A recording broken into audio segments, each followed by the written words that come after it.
Marcus Chen stared at his father across the mahogany desk, certain he had misheard the words that just came from Ambassador Chen's mouth. The holographic display between them showed star charts and diplomatic documents, but Marcus couldn't focus on anything except the thundering of his own heartbeat. "You want me to what?" Marcus managed to croak out, his voice barely above a whisper. Ambassador Chen, the most respected human diplomat in the Galactic Council, straightened his tie with the same mechanical precision he used for everything else in his life. "You heard me correctly, son. The marriage contract has already been signed. You will wed Princess Zarathea of the Veltar Empire within the lunar cycle." The words hit Marcus like a physical blow. He gripped the edges of the chair so hard his knuckles turned white. "Dad, this is insane. We're living in the 25th century, not the medieval ages. You can't just arrange marriages anymore, especially not to aliens I've never even met." His father's expression remained as cold and calculating as ever. The same look he wore during the most dangerous negotiations with hostile alien species. "This isn't about personal preference, Marcus. This is about the survival of humanity itself." Marcus shot to his feet, pacing to the massive window that overlooked New Geneva's skyline. Flying cars streaked between towering spires while alien ships docked at the orbital platforms visible in the distance. Everything looked normal, peaceful even. How could his world be falling apart when everything outside seemed so ordinary? "The Veltar Empire controls 60% of the known galaxy," his father continued, his voice taking on the lecturing tone Marcus remembered from childhood. "Their military might is unmatched.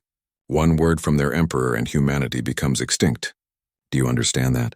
Then why do they want this marriage?" Marcus spun around to face his father. "If they're so powerful, what could they possibly gain from a political alliance with us?"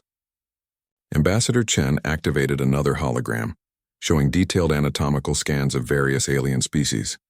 "Humans are unique, Marcus. Our adaptability, our emotional range, our capacity for both creativity and destruction. The Veltar have studied us for decades. They're fascinated by our potential." Marcus stared at the swirling data streams. Information about human genetics, psychological profiles, cultural analyses. It made him feel like a specimen in a laboratory. "So I'm basically being sold like livestock. You're securing the future of our entire species," his father corrected sharply. "Princess Zarathea specifically requested a human mate, not just any human, but someone with diplomatic training and genetic markers indicating high adaptability. You fit their criteria perfectly." The room felt like it was spinning. Marcus grabbed onto the window frame for support. "Have you seen her?" "Do you even know what she looks like?" His father hesitated for the first time in the conversation. That tiny pause sent ice through Marcus's veins. "The Veltar are a proud warrior race. Their physiology is different from ours, but intelligence reports suggest she's considered quite attractive by their standards." "By their standards," Marcus repeated, his voice hollow. Images flashed through his mind of the various alien species he'd encountered during his diplomatic training. Some were humanoid, others decidedly not. The Veltar were one of the more mysterious races, rarely seen in public and always wearing full environmental suits when they did appear. "She could have tentacles," Marcus said, the absurdity of his situation finally hitting him. "She could breathe methane. She could be the size of a building for all we know." "The preliminary biological compatibility reports indicate successful mating is possible," his father replied clinically, as if discussing a business merger rather than his son's life. Marcus slumped back into his chair, feeling like all the fight had drained out of him. "What if I refuse? What if I just say no and walk out of here right now?" The temperature in the room seemed to drop several degrees. Ambassador Chen leaned forward, his eyes harder than Marcus had ever seen them. "Then in 6 months, when the Veltar Armada arrives at Earth's doorstep demanding their promised alliance, I'll have to explain to 8 billion humans why their extinction is my son's fault." "You're bluffing," Marcus whispered, but even as he said it, he knew his father never bluffed. "Not about something this serious. The preliminary fleet movements have already been detected at the edge of our system." His father continued relentlessly. "This marriage isn't just diplomacy, Marcus. It's the only thing standing between humanity and complete annihilation." Marcus buried his face in his hands. Everything he'd planned for his life, his dreams of exploring the frontier worlds, his relationship with Sarah back on Luna Colony, all of it was disappearing like smoke. "When do I meet her?" "The transport arrives tomorrow morning. The ceremony takes place on the Veltar homeworld in 72 hours. 72 hours, Marcus repeated numbly. To say goodbye to my entire life. To save 8 billion others, his father corrected. For just a moment, the diplomatic mask slipped, and Marcus saw something that might have been regret in the older man's eyes. I know this is difficult, son. If there were any other way... But there isn't, Marcus finished. He stood up slowly, feeling like he'd aged a decade in the span of 20 minutes. I need to go pack, I guess. And call Sarah. That might be the hardest part of all. How do you tell someone you love that you're about to marry an alien princess to prevent the end of the world? As Marcus reached the door, his father called out one last time. Marcus, for what it's worth, I'm proud of you. What you're doing takes more courage than any soldier will ever know. Marcus didn't turn around. He couldn't trust himself to maintain composure if he saw his father's face again. Instead, he walked out into the corridor, each step carrying him further away from the life he'd known and closer to a future he couldn't even begin to imagine. The Veltar transport ship was unlike anything Marcus had ever seen.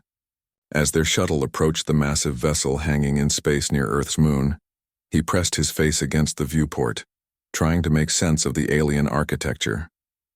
The ship seemed to be grown rather than built, with organic curves and surfaces that pulsed with bioluminescent patterns. Magnificent, isn't it? Said Dr. Elena Vasquez, the xenobiologist assigned to brief Marcus during the journey. She was a small woman with kind eyes who spoke about alien physiology the way others discussed the weather. The Veltar don't build machines. They cultivate them. That ship is actually a living organism. Marcus swallowed hard as docking clamps extended from the transport like massive tentacles. Living. Great. So I'm about to enter the belly of some space whale. Think of it more like a symbiotic relationship, Dr. Vasquez said cheerfully. The ship provides protection and transportation, while the crew provides purpose and care. It's actually quite beautiful once you understand the biology. The airlock cycled open with a sound like whale song. The corridor beyond glowed with soft blue light that seemed to emanate from the walls themselves. The air tasted different, heavy with moisture and carrying scents Marcus couldn't identify. Floral but alien. The atmosphere is perfectly safe for humans, Dr. Vasquez assured him as they followed a floating guide drone deeper into the ship. The Veltar have already modified their environmental systems for your comfort. Marcus tried to focus on the strange beauty around him, rather than the growing knot of dread in his stomach.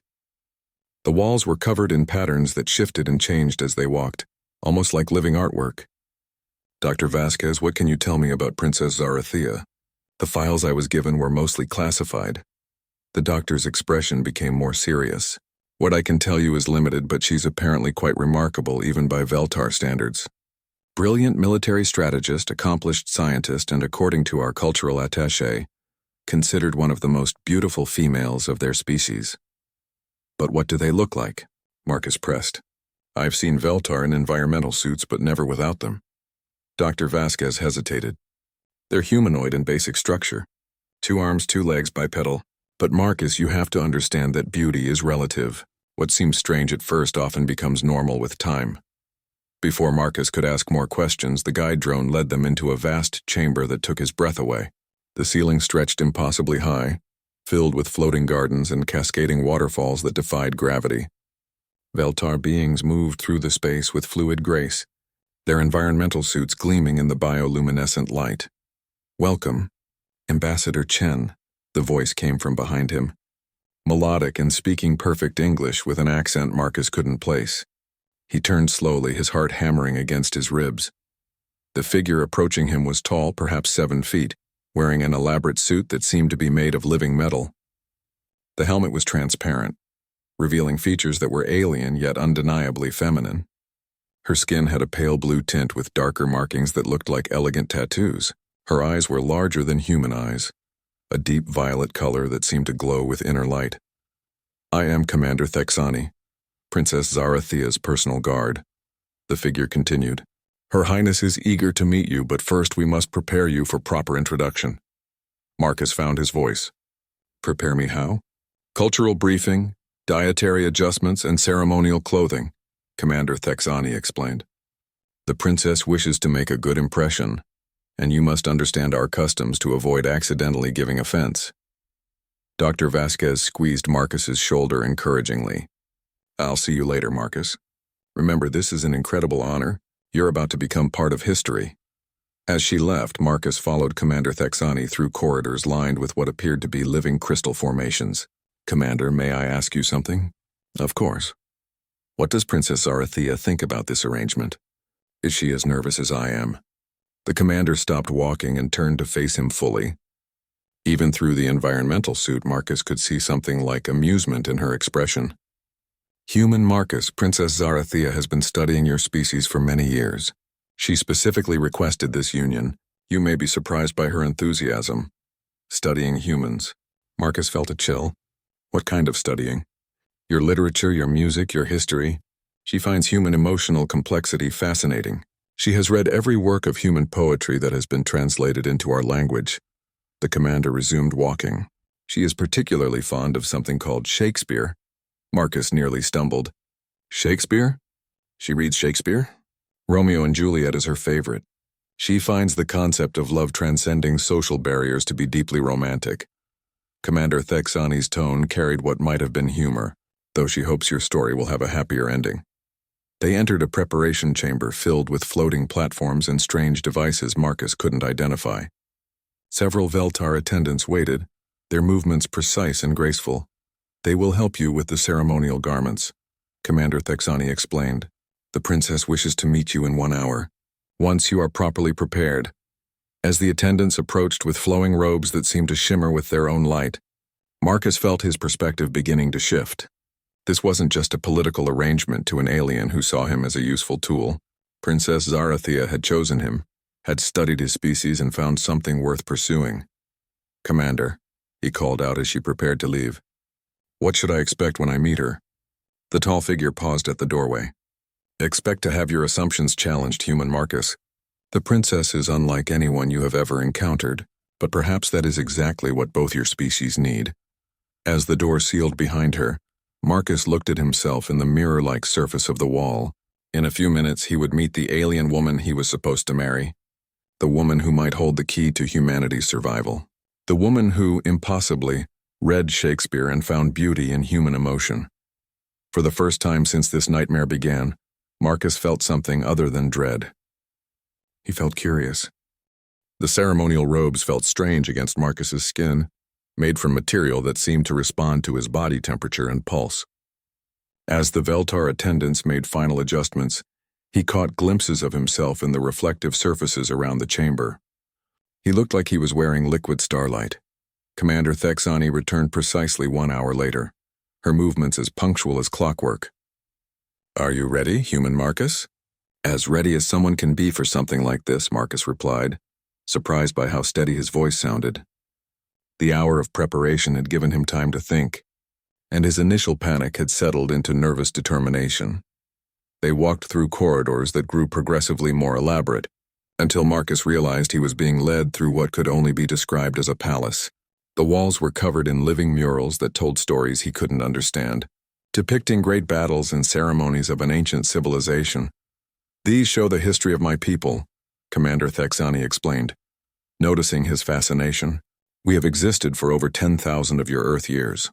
This ship itself is nearly 1,000 years old." "How long do Veltar live?" Marcus asked, suddenly realizing there were massive gaps in his knowledge about the species he was supposed to marry into. "Princess Zarathea is considered young at 150 of your years. She will likely live for another 800, possibly more." The commander paused. "Your lifespans are one of the things that intrigues us most about humans. You accomplish so much in so little time." Marcus felt his stomach drop. "Wait, does that mean she'll outlive me by centuries?" "Perhaps. Or perhaps human medical technology will advance. The princess is very interested in longevity research." They stopped before massive doors that seemed to be made of crystallized music, chiming softly as they approached. "But that is a concern for the future. Today, focus on the present." The doors opened silently, revealing a chamber that took Marcus's breath away. It was like standing inside a nebula, with swirling clouds of luminous gas creating patterns of impossible beauty. Floating platforms provided walkways through the space, leading to a central area where a figure waited. Princess Zarathea stood with her back to them, looking out through a transparent wall at the stars beyond. She was tall like all Veltar, but her posture held a grace that was distinctly feminine. She wore robes similar to Marcus's, but hers seemed to capture and reflect the cosmic light around them. Your Highness, Commander Thexani announced formally, human Marcus Chen has arrived. The princess turned slowly and Marcus felt his world shift on its axis. She was beautiful. Not in a human way, but in a way that made human standards of beauty seem limited and provincial. Her skin was pale blue with intricate silver markings that traced patterns across her face and arms like living jewelry. Her hair was white as starlight and seemed to move with a life of its own. But it was her eyes that captured him completely. Violet depths that held intelligence, curiosity, and something that looked like genuine warmth. Marcus, she said, and her voice was like music made audible. I have waited so long to meet you. She glided toward him across the floating platform, and Marcus realized she wasn't walking so much as flowing. Everything about her movements was fluid, graceful, almost hypnotic. Your Highness, Marcus managed, attempting a bow he hoped was appropriate. Please, call me Zara, she said, stopping just arm's length away. We are to be married. Surely we can dispense with excessive formality. She tilted her head, studying him with obvious fascination. You are younger than I expected. And your eyes. They change color in this light. How remarkable. Marcus found himself staring back, caught off guard by her directness. Thank you. You're not what I expected either. What did you expect? Zara asked with what sounded like genuine curiosity. Marcus felt heat rise in his cheeks. I honestly don't know. Something more. Alien, I guess. More frightening, Zara laughed, a sound like silver bells mixed with flowing water. Oh, I can be quite frightening when necessary. Perhaps you will see that side of me during our wedding ceremony. The ritual combat is quite intense. Ritual combat? Marcus's voice cracked slightly. A joke, Zara said quickly, seeing his expression. Though there is a ceremonial challenge involved. Nothing you cannot handle, I am certain. She gestured for him to join her on a floating platform that drifted toward comfortable seating areas. Sit with me, Marcus. We have much to discuss before we reach my homeworld. As they settled onto what appeared to be living furniture that molded itself to their bodies, Marcus found himself relaxing despite the surreal circumstances. Zara, can I ask you something that might seem rude? Please do. Honesty is valued among my people. Why did you choose this? Why did you want to marry a human you'd never met? Zara was quiet for a moment, her violet eyes studying the star field beyond the transparent walls. Your species fascinates me, Marcus. In our studies, we've discovered that humans are unique in the galaxy. Most intelligent species develop along predictable paths. They become either purely logical or purely emotional. Humans are both.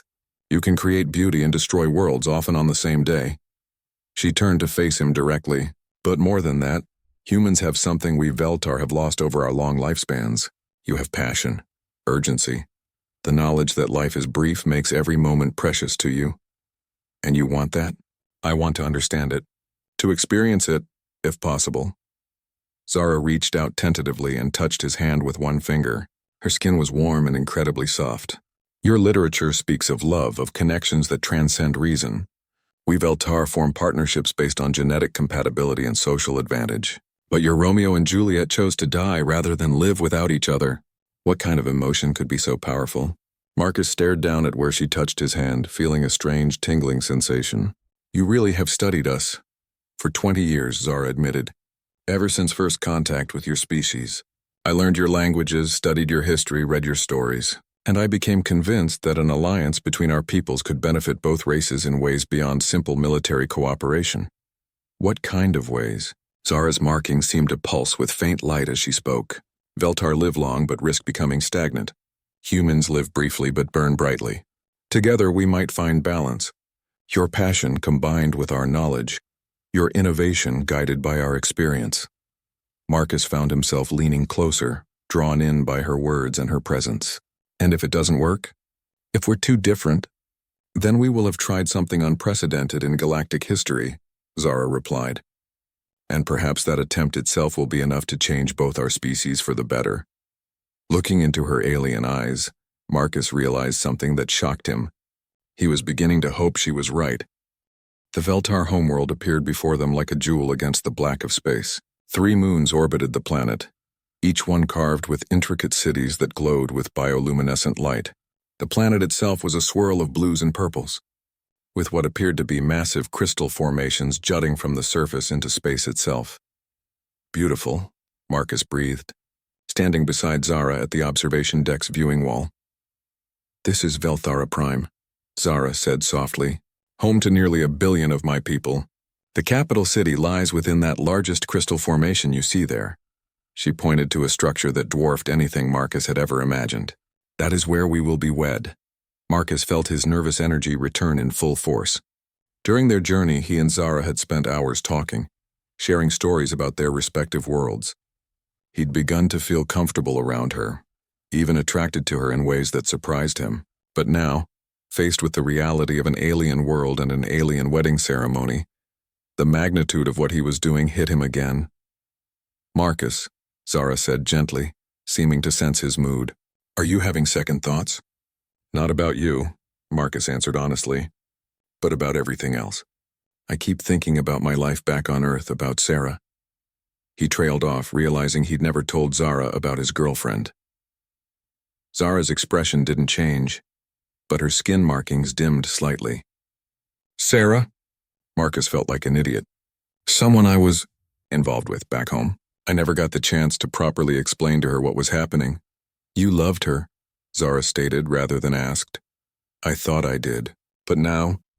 Marcus struggled to find the right words. Everything I thought I knew about my life has been turned upside down. I'm not sure what I feel about anything anymore. Zara was quiet for a long moment. When she spoke, her voice was carefully controlled. Among my people, it is not uncommon to have emotional attachments before a political union. These feelings are considered separate from the duties of marriage. Is that what this is to you? Marcus asked, turning to face her. Duty? Zara's markings flared brighter suddenly, the first time Marcus had seen her display what might be strong emotion. No, she said firmly. That is what it was supposed to be. What it was when I first proposed this alliance to your father. She moved closer to him, her violet eyes intense. But you are not what I expected, Marcus Chen. What did you expect? A diplomat, a politician, someone who would perform their role adequately and allow me to study human nature from a safe distance. Zara reached out and touched his face with her fingertips, her touch sending unexpected electricity through his skin. Instead, I find myself caring what you think of me, hoping you will find beauty in my world, feeling something I do not have words for in any language I know. Marcus caught her hand in his, marveling at how perfectly their fingers fit together despite their different origins. Zara, I need to tell you something. When this all started, I was furious. I felt like my life was being stolen from me. But these past few days talking with you, learning about your people, I've started to wonder if maybe this is exactly what was supposed to happen. What do you mean? My whole life, I've felt like I was meant for something bigger than myself. I just never knew what. Maybe this is it. Maybe helping bridge the gap between our peoples is what I was born to do. Marcus smiled, feeling more certain as he spoke, and maybe getting to know you is the best part of that purpose. Zara's markings now pulsed with warm light, creating patterns Marcus was beginning to recognize as signs of happiness or excitement. You truly mean this? I'm starting to, but I need to ask you something. Marcus took a deep breath. This ceremonial challenge you mentioned, what exactly am I going to have to do? Zara's expression became more serious. It is an ancient tradition. To prove worthiness to marry into the royal bloodline, a suitor must demonstrate courage, intelligence, and the ability to protect their intended. There are 3 trials. What kind of trials? The trial of mind requires you to solve a complex puzzle that has been part of our culture for millennia. The trial of body requires physical courage and skill. And the trial of spirit? Zara hesitated. What? The trial of spirit requires you to face your deepest fears and prove that your commitment to this union is stronger than your desire to flee. Zara's voice was gentle but serious. Marcus, I must warn you. No alien has ever attempted these trials. We do not know if a human can even survive them. Marcus felt his stomach clench. And if I fail? Then the marriage cannot proceed. The alliance between our peoples would be void and... Zara looked away.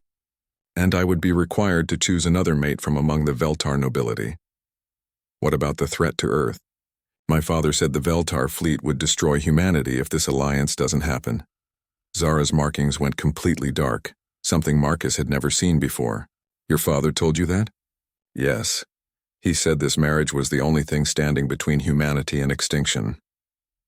Zara was silent for so long that Marcus began to worry he'd said something wrong. When she finally spoke, her voice carried a dangerous edge. "Marcus, there is no fleet threatening Earth. There never was." The words hit Marcus like a physical blow. "What?" "This alliance was proposed by me as a cultural exchange opportunity, a chance for our peoples to learn from each other. Your father agreed because he saw the potential benefits of Veltar technology and knowledge." Zara's eyes were bright with what looked like anger. "He lied to you." Marcus felt the world spinning around him. What? But why would he? "Because he knew you would refuse otherwise," Zara said quietly.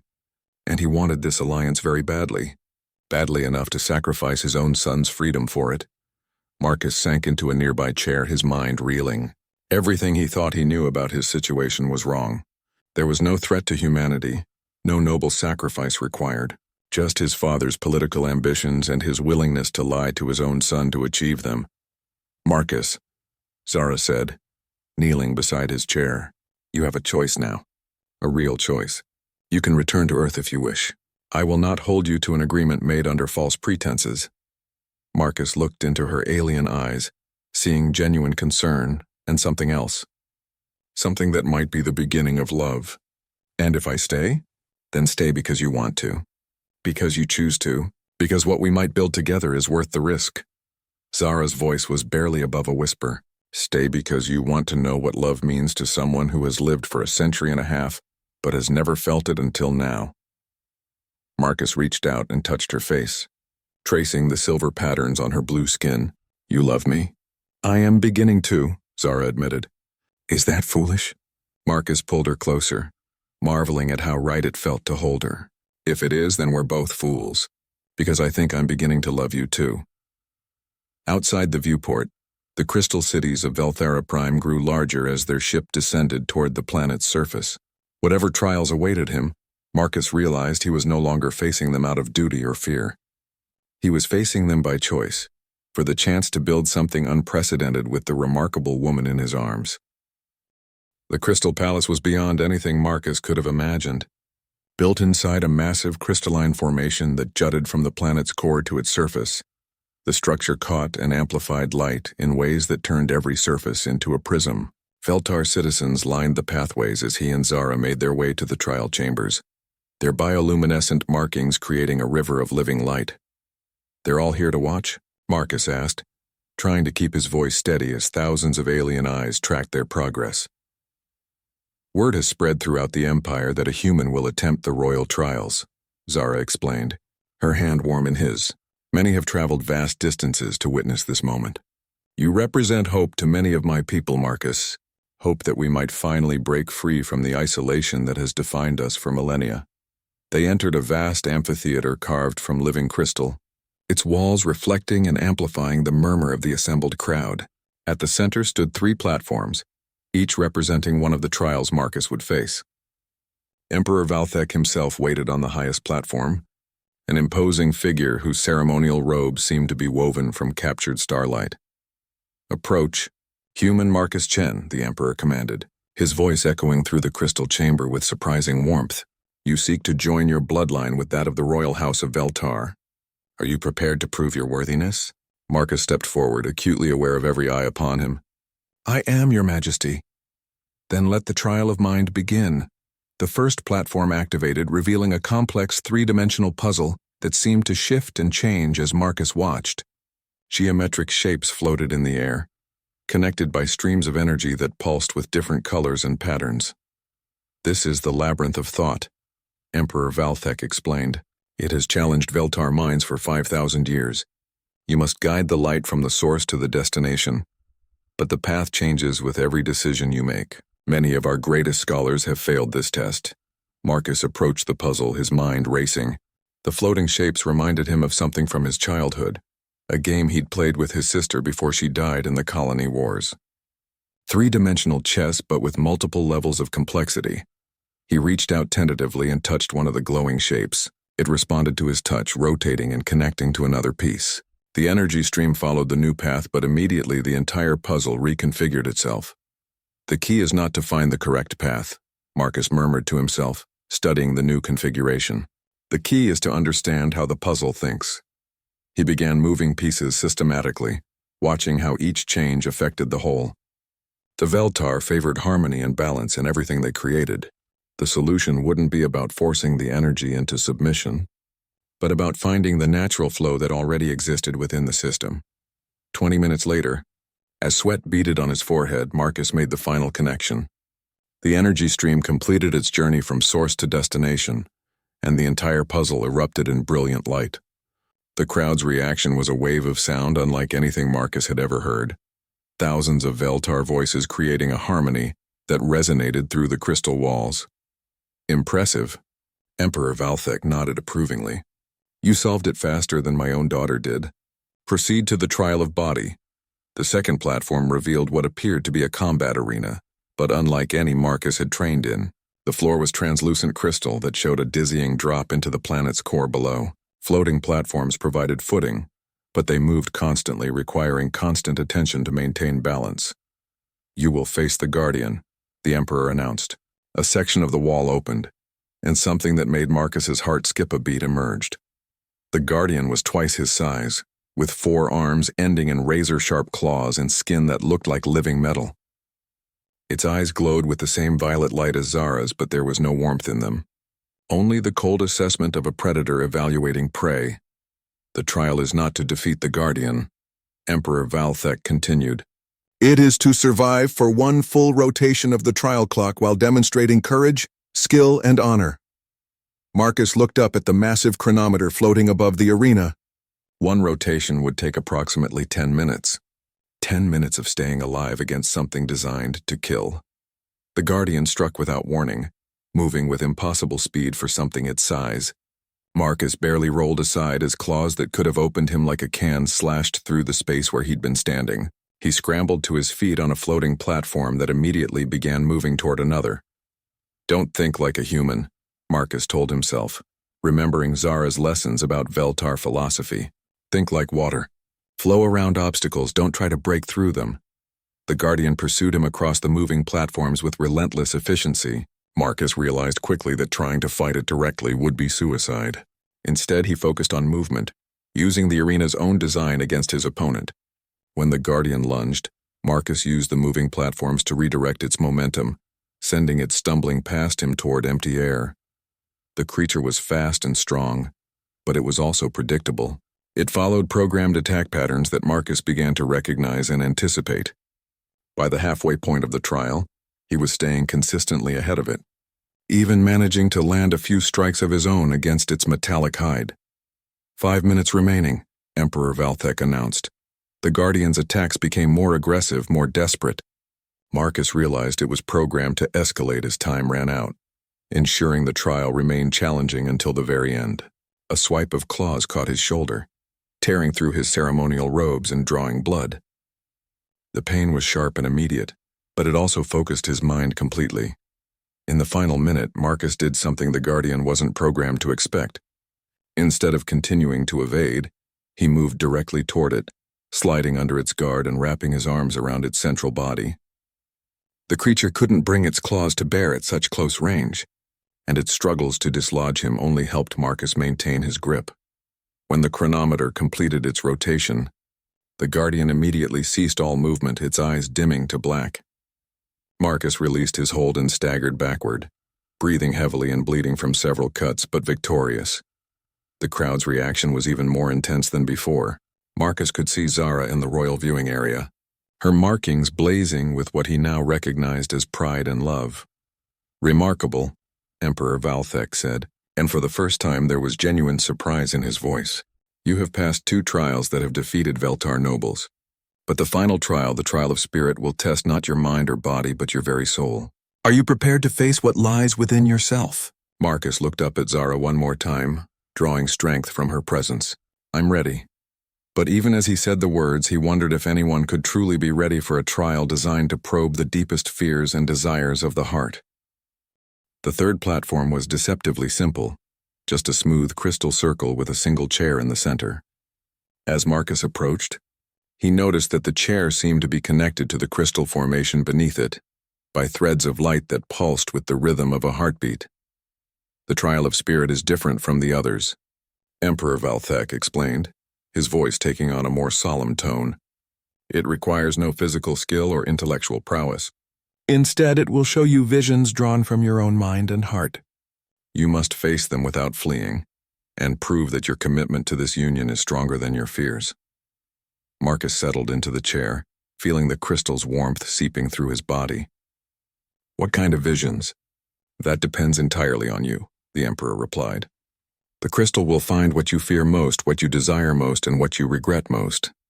It will test whether you can accept these truths about yourself and still choose to move forward. As soon as Marcus relaxed into the chair, the world around him began to dissolve.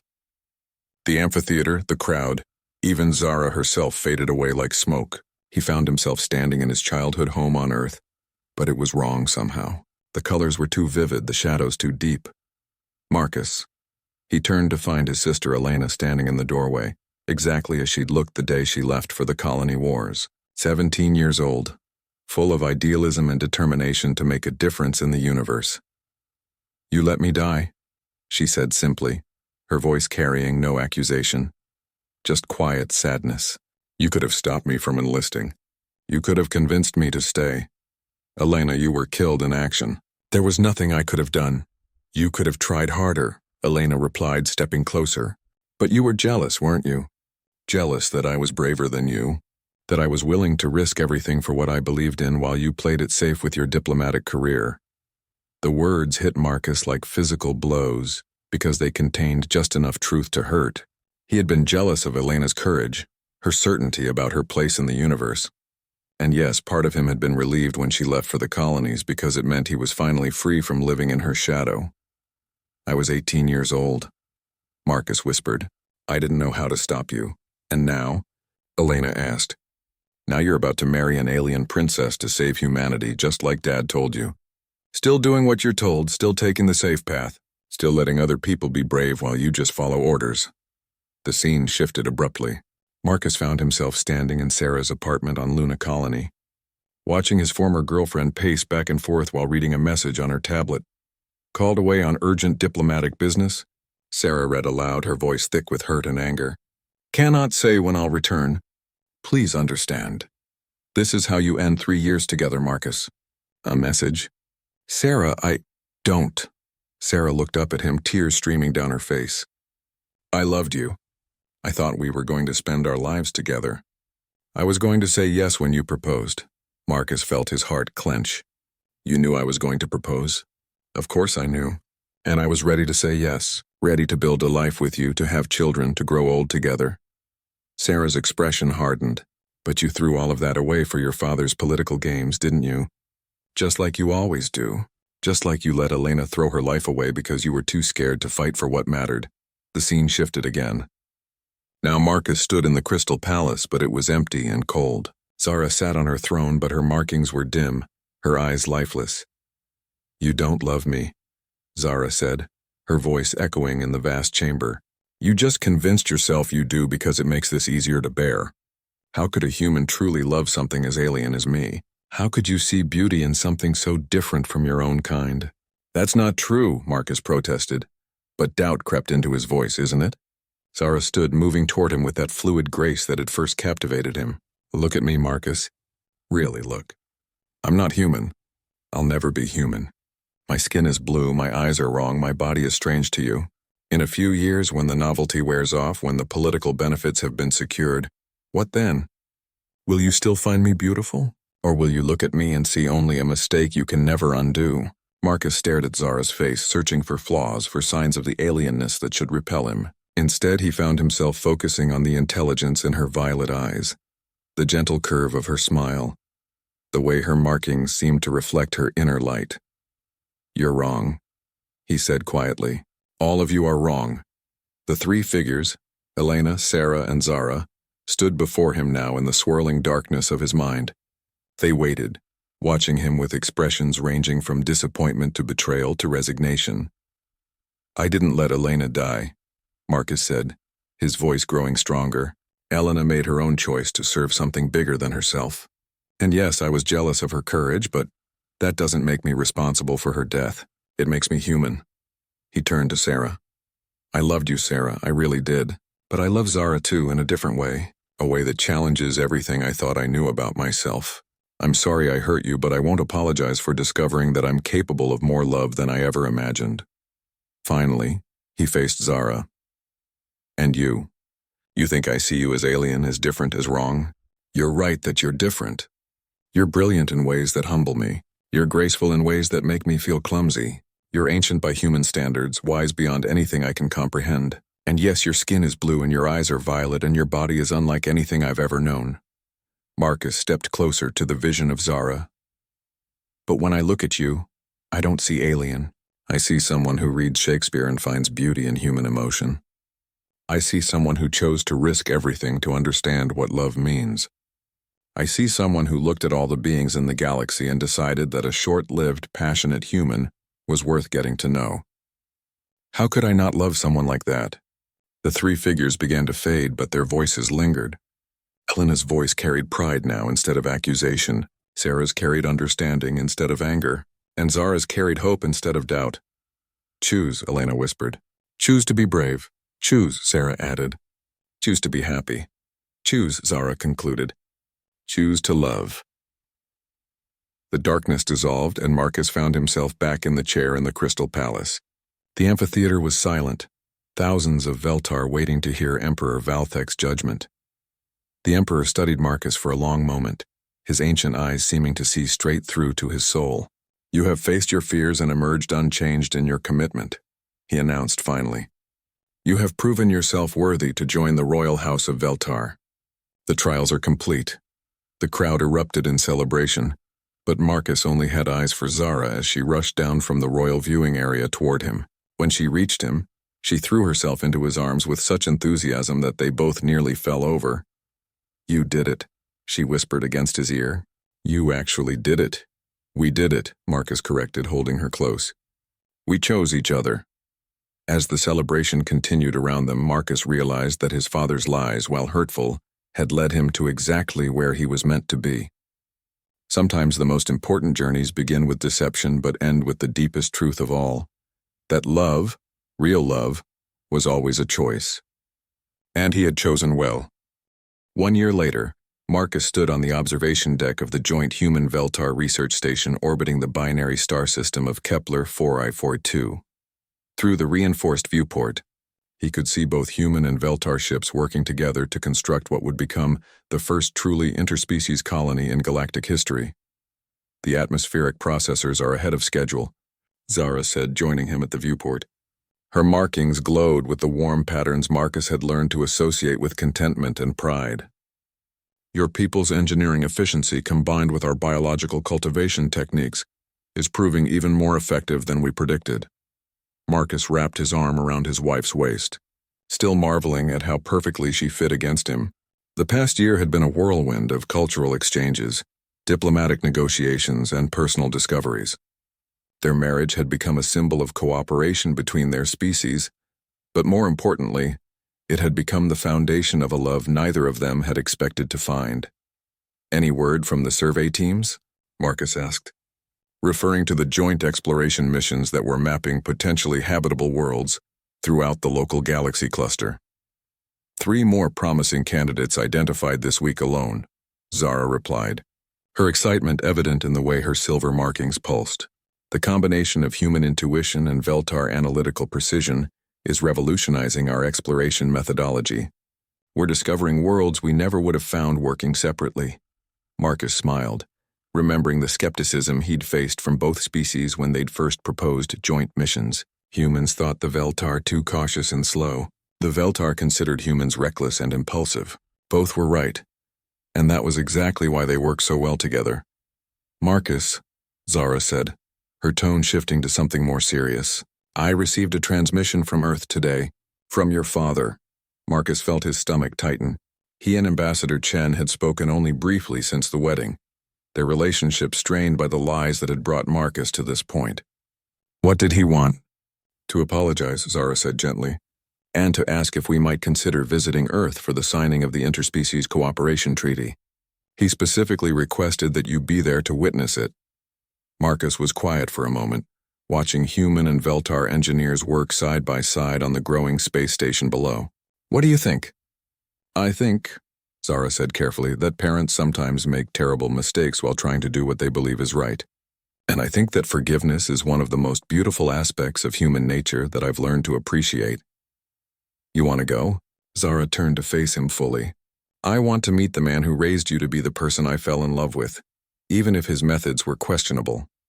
And I think he needs to see what his lies actually accomplished. Not political alliance, but genuine love and partnership." Before Marcus could respond, their personal communicator chimed with an urgent message. Dr. Vasquez's face appeared in the hologram, her expression excited. "Marcus, Zara, you need to get down to Lab 7 immediately. We've made a discovery that's going to change everything." 20 minutes later, they stood in the research lab surrounded by floating displays showing genetic analyses and projection models. Dr. Vasquez gestured enthusiastically at the data streams. "We've been studying the cellular samples you both provided for our biocompatibility research," she explained. "Initially, we were just confirming that your children would be healthy. But we've discovered something unprecedented." "Children?" Marcus felt his heart skip a beat. They'd talked about the possibility, but the medical team had said they needed more time to study the genetic implications. "Hybrid offspring of human and Veltar parents will be viable," Dr. Vasquez confirmed. "But more than that, they'll possess capabilities neither species has alone. Enhanced longevity from the Veltar genetics, but with the accelerated development and emotional complexity of humans. They'll mature faster than pure Veltar, but live longer than pure humans." Zara's markings were now blazing so brightly that Marcus could see them clearly even through her clothing. "Dr. Vasquez, are you saying—" "I'm saying that your children won't just be symbols of cooperation between species. They'll be the first members of a new branch of evolution, a bridge species with the potential to explore and understand the galaxy in ways neither humans nor Veltar could achieve independently." Marcus felt Zara's hand slip into his, her fingers intertwining with his in the gesture they'd developed during their year together. "How many other couples have come forward for the program?" he asked. 47 human Veltar pairs have requested participation in the genetic compatibility study," Dr. Vasquez replied. "Your marriage opened the door, but it's becoming clear that attraction between our species is more common than anyone expected. Love, it seems, transcends biology." That evening, Marcus and Zara sat in their private quarters aboard the research station, looking out at the stars and contemplating the future they were helping to create. Zara's head rested on Marcus's shoulder, her markings providing gentle illumination in the dimmed room. "When I first proposed this alliance," Zara said softly, "I thought I was looking for knowledge, understanding, a way to add meaning to a life that had grown predictable and stagnant. And now I realize I was looking for hope," Zara replied. "Hope that life could be more than just existing for centuries. Hope that love could be more than just genetic compatibility. Hope that two species could become something greater together than they ever were apart." Marcus tilted her face up toward his, marveling once again at the beauty he saw in her alien features. They were no longer alien to him, just different and wonderful and perfectly Zara. "I love you," he said simply. "Not because my father lied to force this marriage, not because it serves humanity's interests, not because it makes good politics. I love you because you chose to take a chance on something impossible, and you made it beautiful." "I love you too," Zara whispered back. "My brilliant, passionate, wonderfully human husband." Outside their viewport, the first interspecies colony continued to take shape against the backdrop of twin stars. Human ambition and Veltar patience, human innovation and Veltar wisdom, working together to build something unprecedented in galactic history. Marcus had started this journey believing his life was being stolen from him. Instead, he discovered that sometimes the greatest adventures begin with the smallest choice, the choice to remain open to love, even when it comes in a form you never expected. Even when it comes with blue skin, violet eyes, and a heart large enough to bridge the gap between worlds. As he held his alien wife and contemplated their impossible, beautiful future, Marcus Chen realized that his father's greatest lie had led him to the greatest truth of his life. That love, real love, was the most powerful force in any galaxy, and it was just getting started.